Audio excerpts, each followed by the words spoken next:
12 जून 2025 सुबह के वक्त अहमदाबाद एयरपोर्ट के रनवे से एक बोइंग ड्रीमलाइनर हवा में उड़ता है और सिर्फ 32 सेकंड बाद जमीन पर मौत बनकर गिरता है और इसमें मौजूद 242 लोगों में से सिर्फ एक शख्स जिंदा बचता है। आखिर कैसे? क्या ये कोई टेक्निकल फॉल्ट था या फिर इसके पीछे कोई और वजह थी?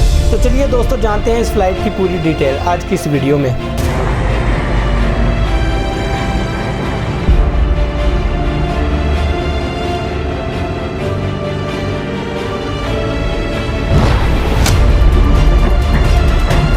12 जून को फ्लाइट AI-171 एक बोइंग 787 ड्रीमलाइनर अहमदाबाद से लंदन के लिए निकलती है। इसमें टोटल 242 लोग थे, जिनमें से 230 पैसेंजर और 12 क्रू मेंबर थे। सुबह के 6:18 पर प्लेन टेक ऑफ करता है, लेकिन सिर्फ 32 सेकंड बाद सब कुछ बदल गया। एयरक्राफ्ट ने तेजी से एल्टीट्यूड लेना शुरू किया, लेकिन कंट्रोल सिस्टम ने इंजन के थ्रस्ट में घुल मिलकर प्लेन को अनस्टेबल कर दिया और सिर्फ कुछ सेकंड बाद AI-171 क्रैश कर गया, वो भी एक मेडिकल कॉलेज हॉस्टल की बिल्डिंग पर, जो रनवे से तकरीबन 1.5 किलोमीटर दूर थी।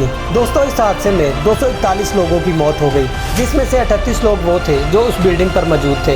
यानी इस क्रैश ने जमीन पर तबाही मचा दी। रेस्क्यू टीम ने फौरन ऑपरेशन स्टार्ट किया। फायर ब्रिगेड्स, NDRF और लोकल वॉलंटियर मिलकर लाशें निकाली, लेकिन दोस्तों इतने लोगों में से एक शख्स जिंदा बच गया, जिसका नाम था विश्वास कुमार रमेश, जो कि सीट नंबर 11A पर बैठा हुआ था। वो एयरक्राफ्ट के बीच में बैठा था और क्रैश के वक्त सीट के साथ चिपक गया, जो कि एक अनयूजुअल एंगल पर रह गया। डॉक्टर्स ने कहा कि ये किसी मोर्चे से कम नहीं। आज भी वो शॉक में है। उसने मीडिया को कहा कि सब कुछ 1 सेकंड में खत्म हो गया, मुझे लगा कि मैं मर गया हूँ। अथॉरिटीज ने फौरन ब्लैक बॉक्स रिकवर किए, जिनमें कॉकपिट वॉइस रिकॉर्डर और फ्लाइट डाटा रिकॉर्ड शामिल थे।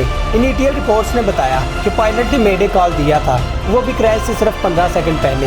लेकिन इतनी देर में क्या हो सकता है? बोइंग इंजीनियर्स ने इन्वेस्टिगेट किया कि पता चल सके कि क्या इंजन थ्रस्ट मैन्युफैक्चरिंग हुआ था या फिर लैंडिंग गियर में इशू था।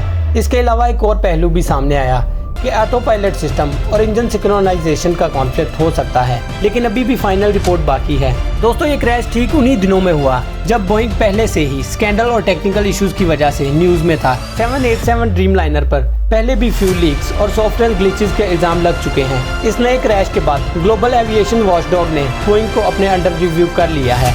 इंडिया के सिविल एविएशन मिनिस्टर का कहना है कि हम हर एंगल से इन्वेस्टिगेट कर रहे हैं, कोई भी जिम्मेदार निकला तो उसे छोड़ेंगे नहीं।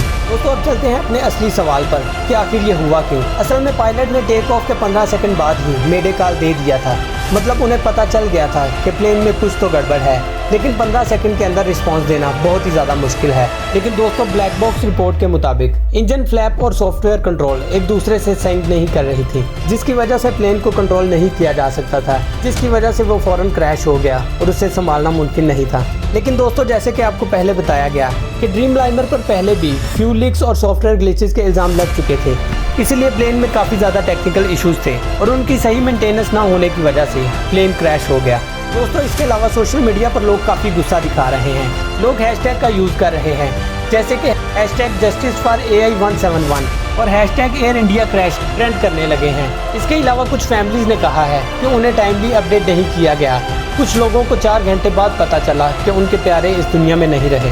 एक्सपर्ट्स कहते हैं कि अगर मेंटेनेंस और AI सिस्टम का प्रॉपर ऑडिट होता तो शायद ये ट्रेजेडी रोकी जा सकती थी। इंडिया और दुनिया भर की एविएशन अथॉरिटीज अब नए सेफ्टी प्रोटोकॉल इंप्लीमेंट करने की बात कर रहे हैं। दोस्तों AI-171 की कहानी सिर्फ एक क्रैश नहीं, बल्कि एक वेकअप कॉल है, वो भी दुनिया भर की एविएशन सिस्टम के लिए। सिर्फ एक गलती, एक छोटा सा सिस्टम फेलियर या फिर 1 सेकंड का डिले और सब कुछ खत्म।